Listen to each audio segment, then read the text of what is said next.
আসসালামু আলাইকুম। হাসান খালেদ, সভাপতি, বাংলাদেশ তৃণমূল পার্টি, আপনাদের সাথে। দর্শক শ্রোতা, আজকে কথা বলবো আপনাদের সাথে এই ভিনদেশি রাষ্ট্রদূতেরা আমাদের দেশ চষে বেড়াচ্ছে। যার যখন মন চাচ্ছে তার সাথে গিয়েই দেখা সাক্ষাৎ করতেছে, মানে অবাধ বিচরণ। এইটা কিন্তু আমাদের সাভরেন্টি, সার্বভৌমত্বের জন্য ভালো লক্ষণ না। কারণ আমরা দেখলাম, এই কয়েকদিন যাবৎ দেখতেছি, এর আগেও দেখে আসছি, যে অফিসেই দেখা করতে যাচ্ছে সেই কর্তার ভিতরে চঞ্চলতা দেখা যাচ্ছে, মানে মালিক এসে গেছে এইরকম একটা চঞ্চলতা, তাদের অভিব্যক্তি, তাদের বডি ল্যাঙ্গুয়েজে প্রকাশ পাচ্ছে, যেটা আমাদের জাতির জন্য খুবই দুঃখজনক এবং বেদনার। তাই আজকে আপনাদের সাথে এই বলতে চাচ্ছি, যাতে করে ভবিষ্যতে পররাষ্ট্র মন্ত্রণালয়ের ব্যবস্থাপনা ছাড়া, মধ্যস্থতা ছাড়া, যাতে রাষ্ট্রদূতেরা কোনো অফিসে কোনো আধিকারিকের সাথে, আমাদের কোনো আধিকারিকের সাথে যাতে কথা না বলতে পারে।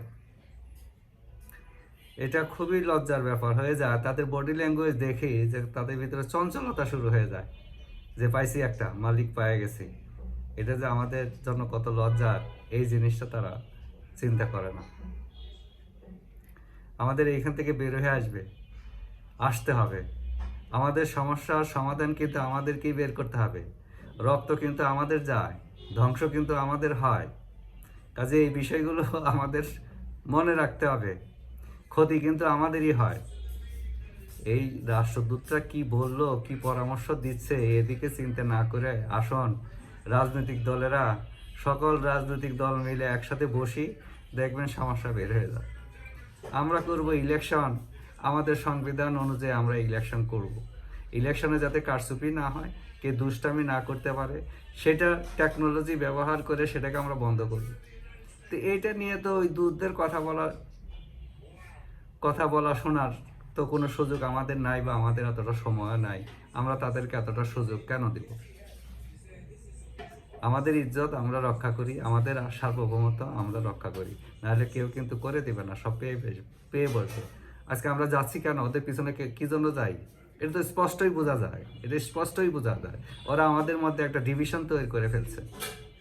এই দূতরা আমাদের ভিতরে একটা ডিভিশন তৈরি করে ফেলছে। তারা কোনো স্বার্থ চরিতার্থ করার জন্য কাজ করতেছে, যাতে ওরা আমাদের ভিতরে ভাঙন সৃষ্টি না করতে পারে, আমাদেরকে মিসলিড না করতে পারে, সেই চেষ্টা আমরা করি। দূতদের কথা না শুনি, আসুন রাজনৈতিক দলেরা একসাথে বসি। বাংলাদেশ তৃণমূল পার্টি চায় সকল রাজনৈতিক দল একসাথে বসে আমরা আমাদের সমস্যার সমাধান করি।